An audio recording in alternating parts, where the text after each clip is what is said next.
Hello and welcome to some more Star Citizen news for the week ending the 21st of March 2021. We have a load going on at the moment and we're going to summarise it all here. Star Citizen 3.13.0 alpha is still with the Eva Carti at the moment, however it's potentially going wider next week and I'm expecting first wave PTU probably around the 25th of March. That is not a confirmation though. Theatres of War have been doing playtests over the weekend. Again, that's Eva Carti. I've been playing in them and it's been pretty enjoyable. At some point, Cloud Imperium will open that up to a wider PTU audience for like a weekender, I would expect. This isn't a test that's going on constantly. It is just for this weekend that Eva Carti tests. But I still think there's more for them to fix and optimize before that happens, though. It's something that we might see, in my opinion, go a bit wider to more people during a weekender for a PTU, maybe during the 3.14 cycle. The Stellar Fortuna event and sale ends on the 22nd of March. The Green Mercury Star Runner is available to buy until then, but also the new Cyclone MT, which has a combined cannon and missile turret, and that's going to be in Alpha 3.13 as well. So that Cyclone MT is almost certainly going to be going on sale again with 3.13 live, though. From the Star Citizen newsletter, we had a bit of a sneak peek, and I believe it's of the Size 7 weapon that the Ares Inferno will be using, or at least a Size 7 weapon of some description, because the caption read, "And in the distance, an army's marching feet," and that's from the song 7. So, Size 7 weapon, almost certainly for the Ares Inferno there. Inside Star Citizen this week looked at various tools that they've been working on for various gameplay loops which are coming in the near future. A medical module for the multi-tool and a dedicated medical tool as well that's going to be able to treat and heal various injuries and other players and NPCs.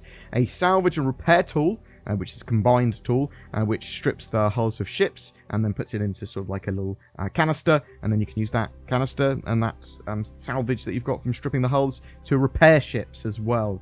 There was a stealthy futuristic crossbow that they showed, and then they went on to talk about asteroid updates. Basically, asteroids are being overhauled to have a huge amount more variety and detail. Star Citizen Live this week was a game dev live, so this had the weapon content team talking about gun scopes, and they made one quickly in Maya. There wasn't much in the way of tangible updates here, though. The tech team had an AMA. They talked about sort of character customization with the prospect of more faces, hairstyles and beards coming in the near future, but also they talked about pipeline improvements for characters. They talked about the hollow skull helmet that people have wanted for quite a while, that was teased off a while ago. The shader that they originally had for it didn't work like they wanted, so they are working towards the shader they want for the sort of holograms and that sort of jazz. I'm really looking forward to that. It was also announced this week that Firesprite, another game dev studio, is working with Cloud Imperium on Theatres of War, and have been since 2019, when Theatres of War was first announced at CitizenCon. They are working with Cloud Imperium, rather than it being entirely outsourced to Firesprite, and it seems that they are communicating a lot with each other, and since our first coverage of that, which I will link down below because we go into the sort of details and the press release of that in quite a lot of detail. So the strike team from Firesprite that's currently working on Theatres of War is around 10 people and has stayed pretty stable since they started working together. And we don't know how many are working from Cloud Imperium as well.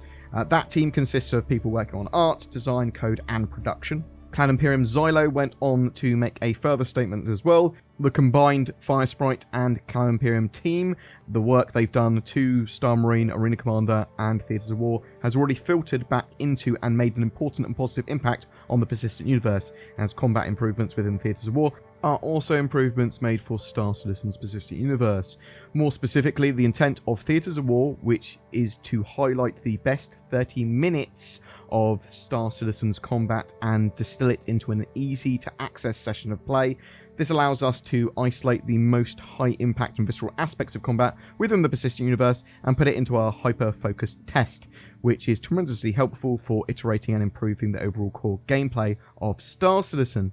So actually, I was talking to Zin about this and jokingly said, Cloud Imperium can't meet deadlines because they don't really give them. It's sort of like when it's done, and we've got as much time as we need. They're not driven by a publisher, but maybe they are able to give suitable deadlines to Firesprite and to the Theatres of War team because they're slightly more detached from the main project. Obviously they do work together and that's important, but I sort of hope that's the case, that they are driven to a slightly tighter schedule than it's done when it's done. Talking of Zin, we did a reading of the Xenothreat Assessment Lore piece, which was released earlier this week. That was the aftermath of the event from Special Agent in Charge Rowena Dooley's point of view. So Xenothreat will return in the future, or at least they aren't gone, I should say. And that's it for the week's Star Citizen news. 3.13 soon TM. April is soon too, actually. Once 3.13 is out, though, we should start to see more info on 3.14 and the next cycle, though Inside Star Citizen is going to be taking a 3-week break when that comes out, so end of April is where we'll probably start seeing info rolling in about that.